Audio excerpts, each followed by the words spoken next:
안녕하세요. 오늘 윤선도의 모든 것 가장 대표작이죠. 어부사시사를 한번 살펴보도록 하겠습니다. 먼저 항상 이 작품에 대해서 정리를 하시고 공부를 할 때는 작품에서 그걸 적용하면서 찾는 연습을 하시는 게 가장 효과적인 공부 방법이라고 생각할 수 있습니다. 그래서 핵심 정리를 먼저 정리를 조금 해볼게요. 우선 어부사시사는 갈래는 연시조라고 볼 수 있어요. 그래서 연시조라는 건 평시조가 여러 개 나열되는 형태를 우리가 연시조라고 하죠. 그래서 이 연시조는 춘, 하, 추동, 봄, 여름, 가을, 겨울을 각 10수씩 총 40수를 가지고 설명하고 있는 연시조인데 성격은 자연친화, 풍류, 강호, 한정이라고 할 수 있겠죠. 이건 뭐 윤선도에 대해서 우리가 설명했던 윤선도는 누구인가라는 강의에서 제가 얘기를 했었죠. 주제는 어촌의 상간 삶과 자연에서의 흥취에 대한 이야기. 그래서 견해어나 많은과는 조금 내용의 차이가 있다는 걸 알 수 있습니다. 그 다음 특징, 이게 가장 중요한 것들인데 특징 첫 번째는 여음구를 통해서 출항에서 귀항까지의 과정을 보여준다. 그러니까 배가 나가서 배가 들어올 때까지의 과정을 여음구를 통해 보여준다는 거죠. 그럼 우리가 조심해야 되는 건 2번인데 지금 보시면 가장 기본적으로 우리가 많이 헷갈려 하는 겁니다. 여음구와 후렴구가 무슨 차이가 있는지를 먼저 조금 공부할 필요가 있겠지. 보시면 여음구라는 게 있고 후렴구라는 게 있다. 보시면 이들의 공통점은 둘 다 음악적인 기능에 있어요. 둘 다 음악적인 기능을 하고 있다는 건 일반적인 공통점인데 차이점은 여음구 같은 경우는 일반적으로 의미가 없을 때, 후렴구는 일반적으로 의미가 있는 경우를 얘기하는 경우가 있다. 물론 예외는 존재하지만 일반적으로 이렇다는 얘기야. 일반적으로. 그래서 우리가 공부할 때 여음구와 후렴구는 둘 다 음악적인 기능을 하는 구절들이야. 그래서 여음 구인 거고 후렴 구인 거겠지.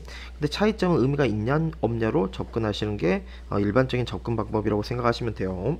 그럼 여기서 여음구는 어디에 나타나냐면 이 어부사시사에서 초장과 중장의 사이에 나타나는 건 일반적으로 여음구라고 하고 중장과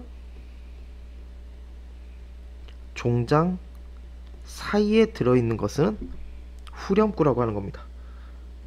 그래서 이 작품을 보시면 일반적인 시조는 초장과 중장과 종장이라는 3장의 형태를 가지고 있어야 되는데 이 어부사시사는 여기에 초장과 중장 사이에 여음구를 삽입했고 중장과 종장 사이에 후렴구를 삽입하고 있는 거야. 그러니까 지금 여기서 이런 표현들이 나오는 거지. 평시조의 단조로움에 변화를 줬다. 평시조 여기서 단조롭다는 건 초장, 중장, 종장의 체계를 얘기하는 건데 초장과 중장 사이에는 여음구를 넣고 중장과 종장 사이에는 후렴구를 넣었기 때문에 이런 것들이 뭘 줄 수 있어? 평시조의 단조로운 3장 체계에 변화를 주는. 그래서 이런 것들이 요런 말로 변형될 수 있으니까 알아둘 필요가 있겠죠. 그 다음 세 번째 보시면 계절감을 드러낸 시어와 감각적 묘사를 통해서 아름다움. 그래서 이 3번은 뭐랑 또 관련되냐? 이 3번은 나중에 설명할 10번과 관련되어 있는데 계절감, 봄, 여름, 가을, 겨울을 나타낼 때 이런 작품들에서는 요걸 시험에서 특히 내신 때는 묻기가 괜찮죠.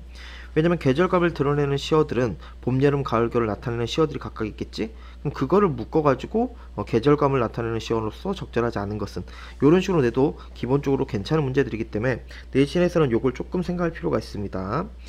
그 다음에 이어서 보시면 대꾸, 반복, 원근, 의성어 등의 다양한 표현 방법이 사용되고 우리말의 묘미가 잘 드러난다. 요거는 우리말, 이 우리말이란 게 굉장히 중요하죠. 제가 학원에서도 이거 가지고 정규만 때 굉장히 중시해서 도산 12곡 발문이라든지 이런 거랑 관련해서 얘기한 적이 있는데 우리말의 묘미라는 말을 쓸 수 있는 작가는 정철이라든지 윤선도라든지 황진이라든지 이 세 명이 가장 대표적인 작가들로 생각하시고 공부하시면 되겠죠. 우리말이 그만큼 잘 썼단 얘기인데 그 당시에는 일반적으로 한자어를 기본적으로 하잖아요.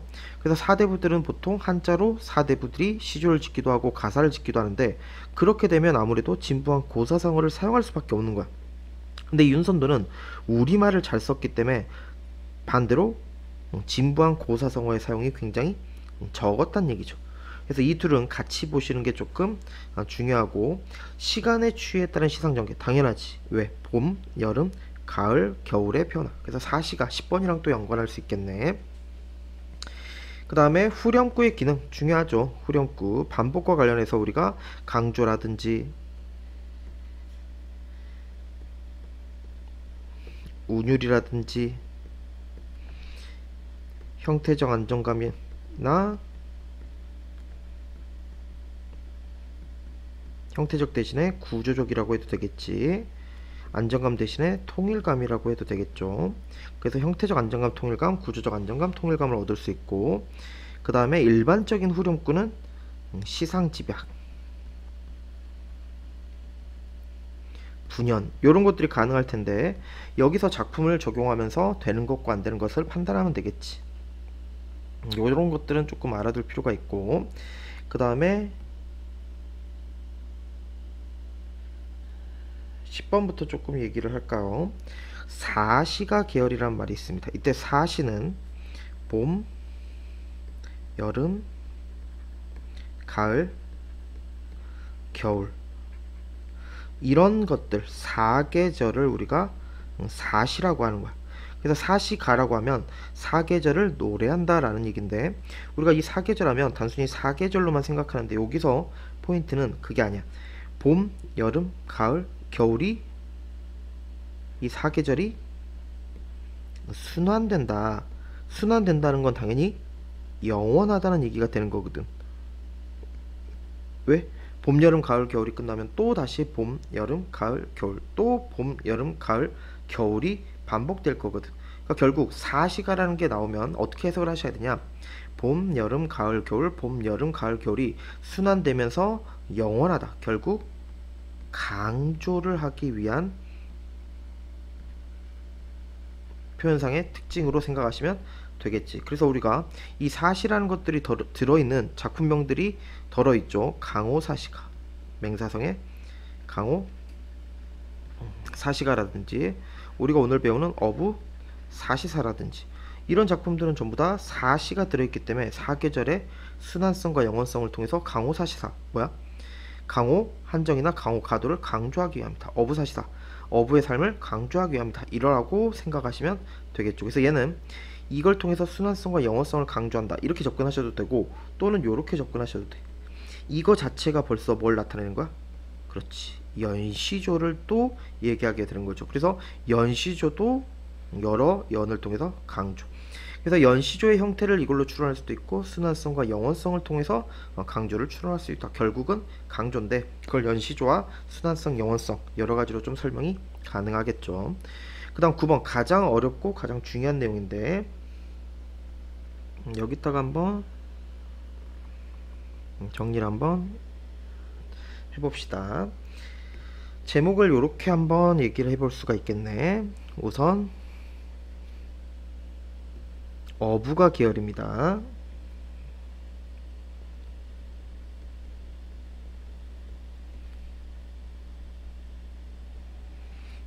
어부가 계열에 대해서 한번 설명을 해볼게요. 이 어부가라는 건 중국에서 어부에 관련된 노래가 먼저 있었다는 거지.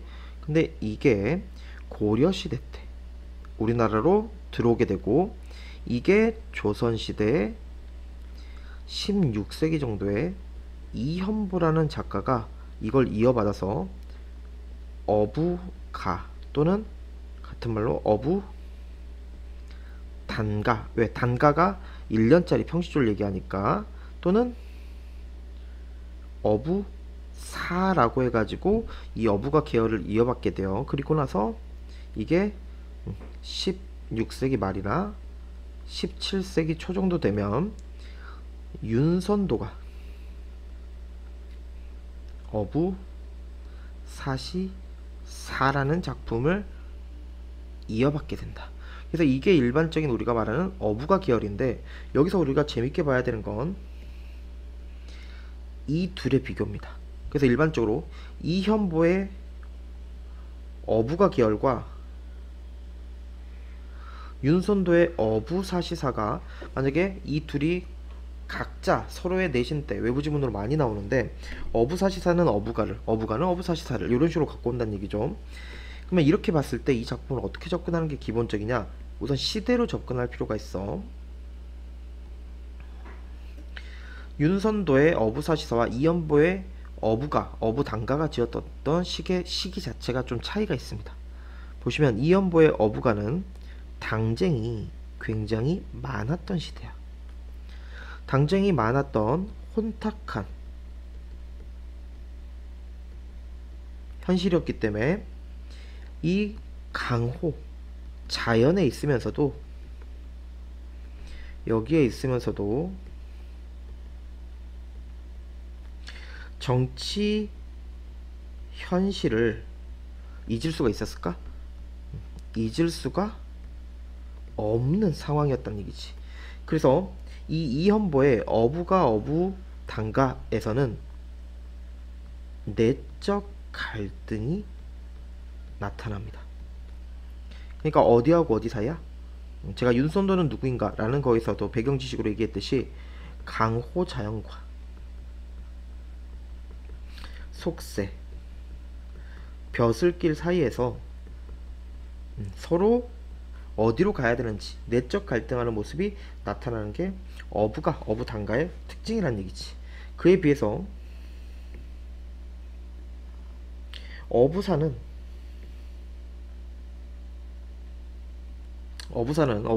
조금 다릅니다. 이 당쟁에서 사림이 이겨내게 돼, 승리를 하게 되고, 너무 긴 또는 너무 많은 당쟁 때문에 정치 현실에 혐오를 느끼고 혼탁한 현실에서 벗어나서 자연을 누리는 것에 대해서 이야기하게 된다는 거지. 그러니까 이게 말을 바꾸면, 제가 윤선도는 누구인가라는 것 부분에서 배경 지식으로 설명했더니 했듯이 이 부분이 강호, 가도와 좀 더 밀접하다면 이 부분이 강호, 한정과 밀접한 관련이 있는 내용으로 보셔야겠지. 그래서 이현보의 어부가는 당쟁이 많았던 현실이기 때문에 자연에 존재하면서도 이 강호에서 속세, 정치 현실을 잊을 수 없었기 때문에 현실에서 지금 강호 자연을 갈 것이냐, 벼슬길에 갈 것이냐, 이 사이에서 내적 갈등하는 모습이 나타나는 작품으로, 아무래도 내용 자체가 딱딱하면서도 도피적인 느낌이 들 수밖에 없는 작품이다. 근데 그에 비해서 이 당쟁이 많았던 시대에서 사림이 이겨내고, 이 너무 당쟁이 많았기 때문에 그걸 혐오하면서 정치 현실을 버리고 자연에 응거해버린 상황에서 썼던 윤선도의 어부사시사는 자연에 대한 이야기만 하는 강호 한정의 포인트가 있는 작품으로, 딱딱하다기보다는 유려하고 도피적이기보다는 사실적인 느낌이 나는 작품으로 비교해 주시면 되겠습니다. 그래서 서로가 외부 지문으로 나왔을 때 접근하는 틀이라고 생각을 해주시면 되겠죠. 그 다음 마지막으로 좀 설명해 볼게. 어부가 방금 얘기했으니까 이번에 가옹에 대해서 한번 얘기를 해볼게요. 가어옹이다.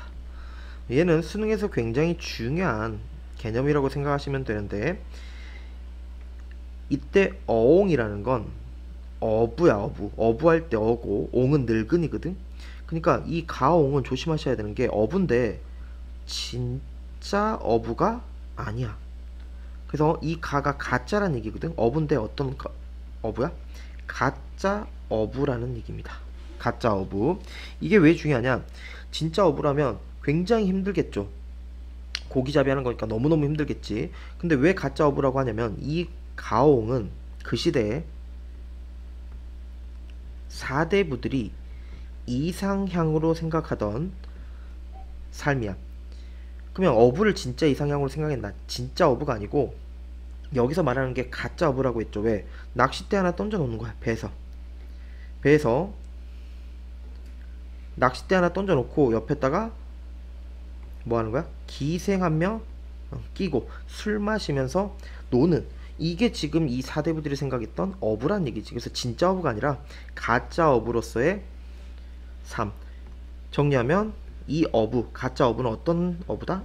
낭만적인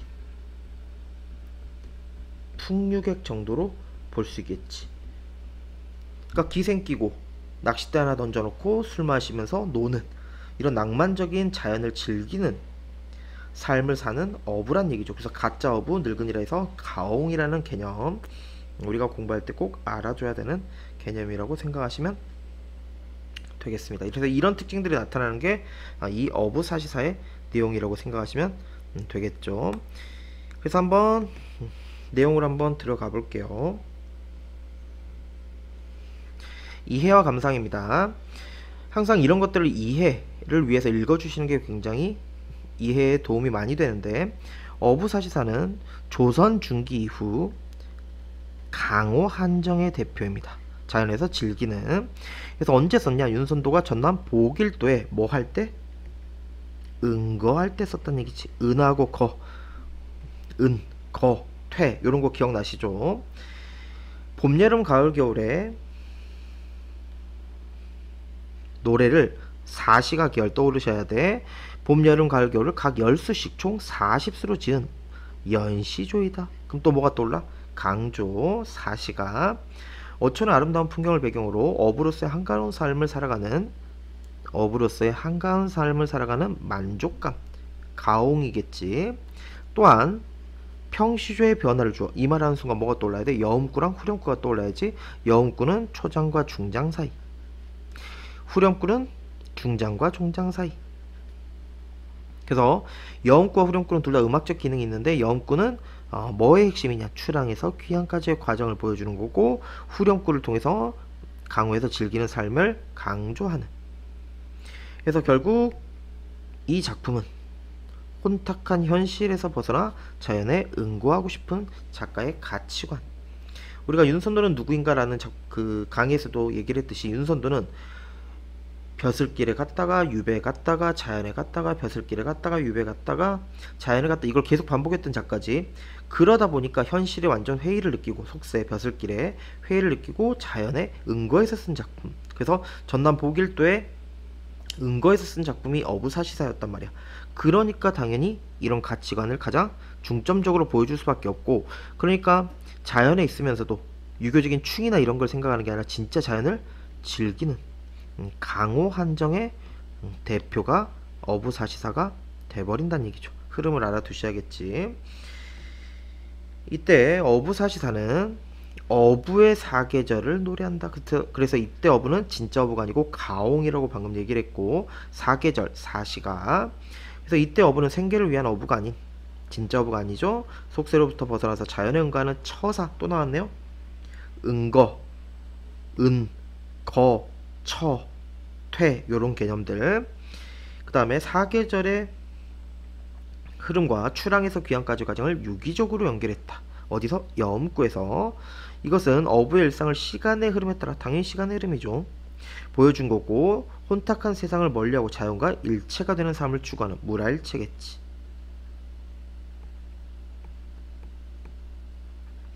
그 다음 또한 우리말의 아름다움을 살린. 그래서 우리말의 아름다움 하면 정철이라든지 황진이가 떠올라야 되는 요런 걸 보여주는 작품이라고 보시면 되겠네요. 그래서 이 어부사시사에 대한 한번 흐름을 잡아봤다고 보시면 되겠고, 작품을 한번 들어가서 세부적인 작품을 한번 설명을 해볼게요.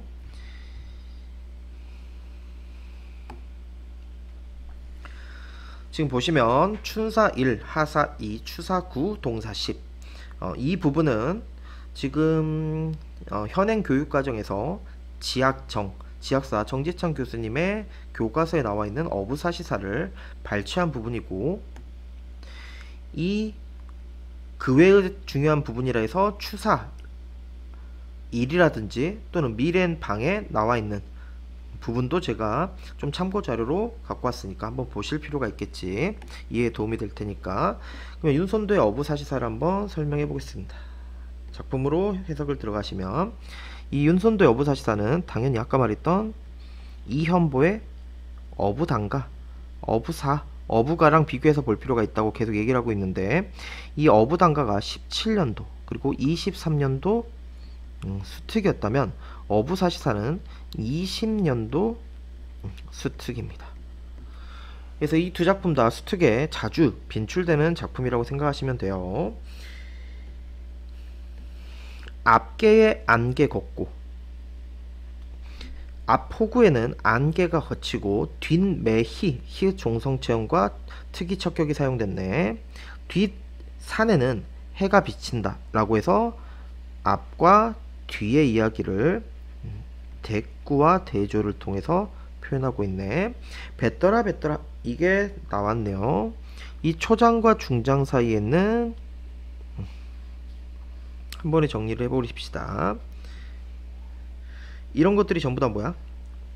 이런 것들을 우리가 여음구라고 지금 얘기를 하는 거지. 그래서 음악적 기능은 당연한 거고, 배 띄우고 닷이라는 걸 들고 닷을 내리고 배를 붙이는, 그래서 이 여음구를 통해서 뭘 보여준다? 출항, 항구를 나가서 귀항, 항구로 다시 배가 들어오는 과정을 여음구를 통해 지금 보여주고 있는 거고, 지국총 지국총 어서와, 지국총 지국총 어서와.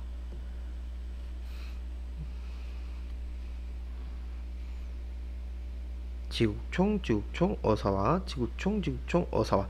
이 부분들은 전부 다 또 뭘 나타내는 거야? 그치? 이 부분은 후렴구를 지금 나타내고 있는 것이다. 그래서 이 지국총 지국총 어서와는 두 가지로 볼 수 있어요. 노 젓는 소리라고 볼 수도 있고, 노 저을 때 어부들이 내는 소리로 볼 수도 있습니다. 어쨌든 이 둘 다 의성어로서 지금 사용되고 있는 찌그덩 찌그덩 어여차 정도의 의성어로 지금 볼 수가 있는 부분이지. 그래서 지금 아예 한 번에 좀 정리를 해봤어요. 여음구와 후렴구. 그럼 이제 세부 내용만 보시면 끝나겠지. 한번 볼게요. 그래서 배 띄워라 배 띄워라, 밭물 썰물은 거의 뒤다 빠지고 밀물이 밀려온다. 지국총 지국총 어서와, 강촌에 온갖 꽃이 먼 빛이 더욱 좋다. 제가 다른 작품에서도 얘기한 적이 있는데 이 교타는 좀 조심을 하셔야 돼. 교타, 원래 교타와 조타가 달랐지. 그래서 이전에 얘기했을 때 교타와 조타가 달랐는데, 교타 같은 경우가 원래 좋다고, 이 좋다는 깨끗하다의 의미였다 라고 했었지. 근데 이제 조선 후기가 되면서 이 단어들이 깨지기 시작하는 거야. 그래서 여기서는 진짜 여기서 얘기한 것처럼 좋다의 지금 의미로 쓰인 거지만 뒤에 가면 이게 깨지는 얘기가 나와요. 그래서 강촌의 온갖 꽃이 먼 빛으로 보니까 더욱 좋다.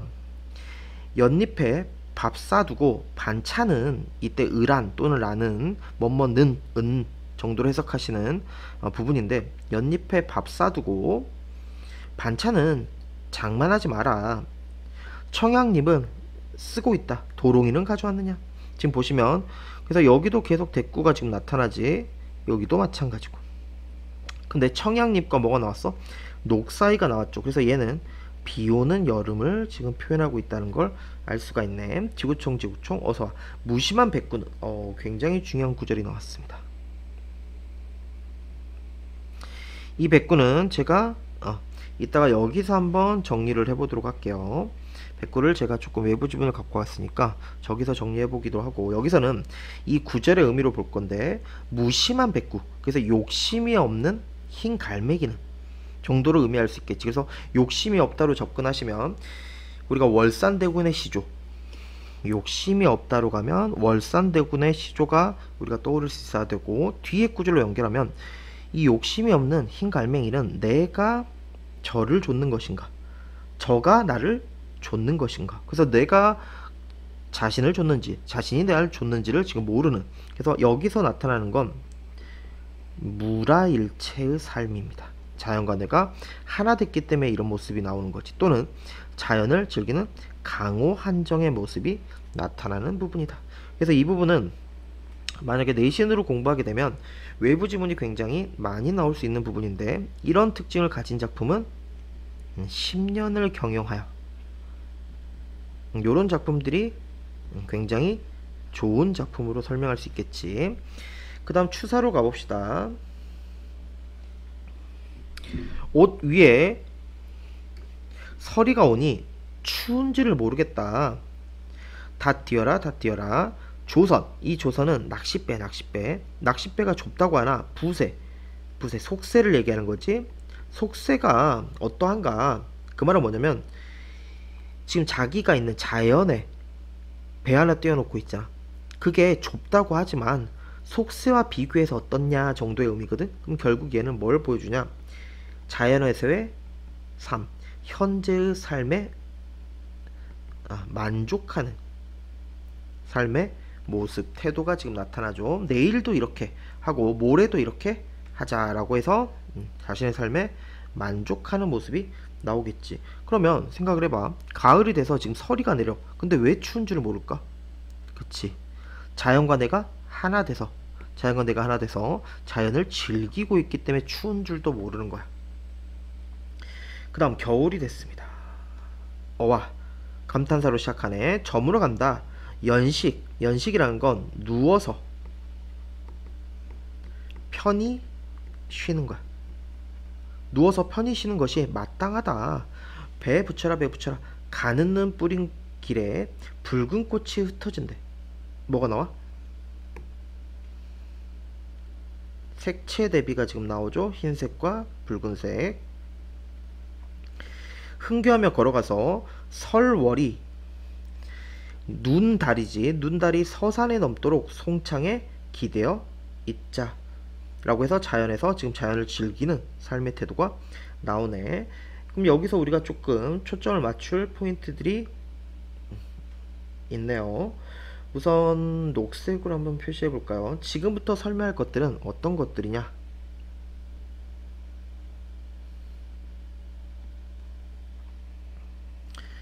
아까도 말했듯이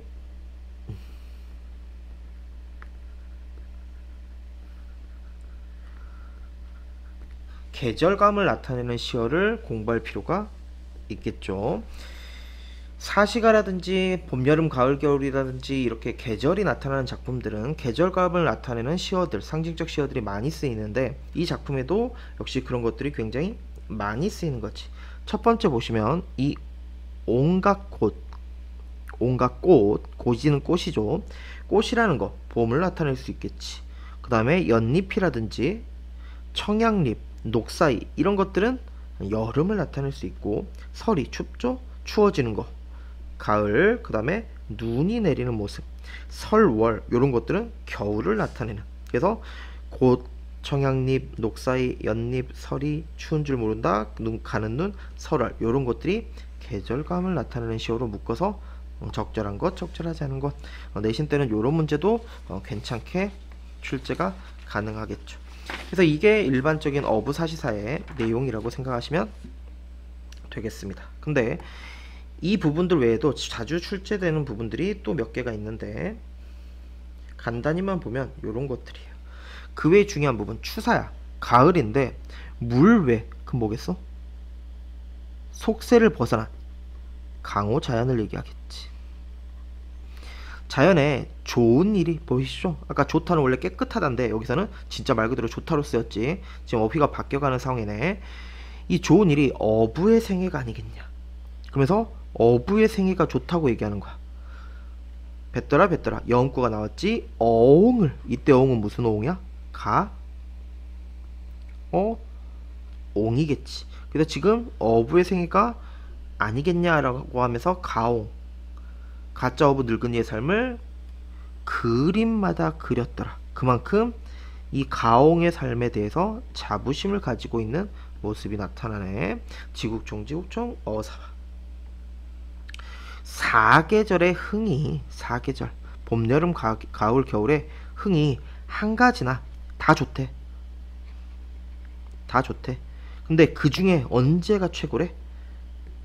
가을 강이 으뜸이다. 최고다. 라고 지금 얘기를 하고 있는 추사. 그래서 이 추사 이런 가옹도 나오고 가옹의 삶에 대한 자부심도 나오고 사시도 나오고 여러 면으로 굉장히 중요할 수밖에 없는 수라는 게 보이죠.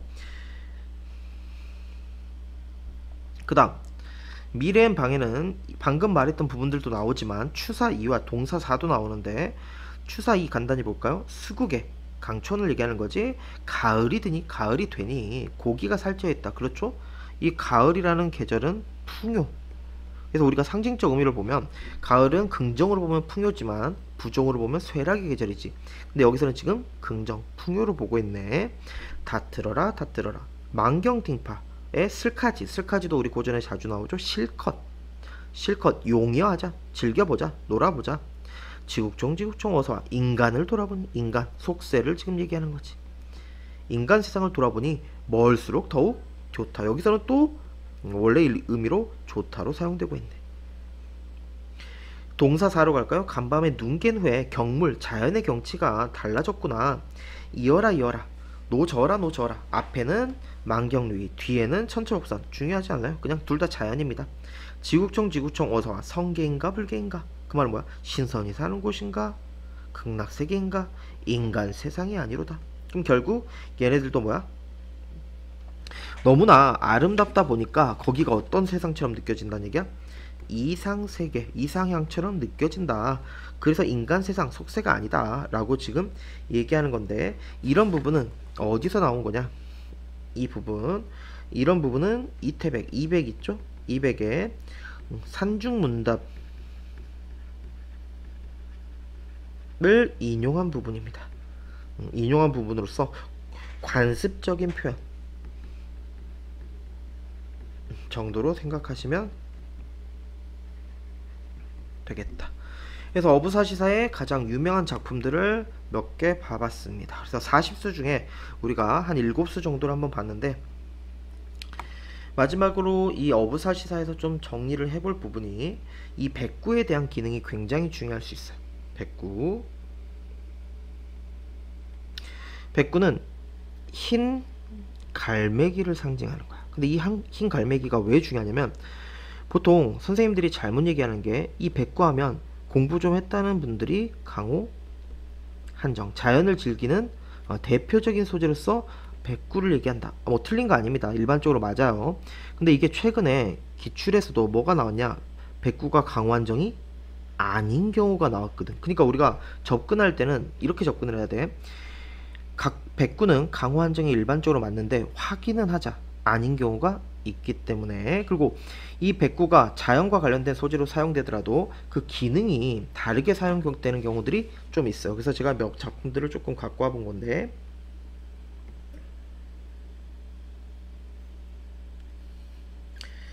지금 보시면 여기도 백구가 나오고 여기도 백구가 나오네요. 여기도 백구가 나오고 여기도 지금 백구가 나오는 거야. 그럼 보시면 지금 첫 번째 조언의 시조에서 보는 갈매기는 어떤 기능을 하고 있어? 여기서는? 그렇죠. 여기서는 객관적 상관물로서의 기능을 하는 거야. 그래서 화자의 정서나 태도를 심화시키는 기능을 하고 있는데, 이 나머지 세 작품은 일반적으로 어떻게 접근해야 되냐? 강호, 한정입니다. 무라일체예요. 자연과 내가 하나 되거나 자연을 즐기는 대표적인 소재로서 지금 백구를 갖고 오는, 그래서 탈속, 속세에서 벗어나는 탈속의 의미가 있는 작품들로 봐야겠지. 그래서 정철의 관동별곡에서 백구라든지, 그 다음에 권구의 병산육곡에서 백구라든지, 여기 보면 백구로 벗을 삼아 생애를 늙어가겠대. 그러면서 세간, 속세의 소식을 나는 모른대. 그러니까 지금 속세에서 벗어난 모습 보이죠? 자연에서 즐기는 모습. 정철의 관동불곡도 마찬가지야. 명사끼리 익은 말이 취선을 빚기 싫어. 이 취선은 자신을 지금 비유한 거지. 바다를 곁에 두고 해당어로 들어가니 백구야 나 알지 마라. 내 벗인 줄 어찌 알겠느냐. 얘도 지금 이 바다 가는 장면, 관동별구에서 바다 가는 장면은 자연을 즐기는 태도가 나타나지, 거기에서 지금 백구를 갖고 오는 얘랑 흡사하죠 지금. 그 다음 김천택의 작품에 백구도 나오네요. 백구야 말 물어보자 놀라지 마라. 명구승지, 이게 명승지야. 명승지 아름답기로 유명한 곳. 명승지가 어디어지 버려져 있느냐. 날다려 나에게 자세히 말하거든. 너와 거기 가서 놀겠다. 강호 한정의 모습이 나타났네요. 그래서 이 백구에 대해서 강완정이 나타난 작품도 있고 아닐 수도 있다. 그래서 얘는 강완정이 지금 아니지, 얘는 강완정이 가능하겠고, 그래서 백구가 나오면 무조건 강완정은 아니니까 뭐는 하자? 확인은 하자.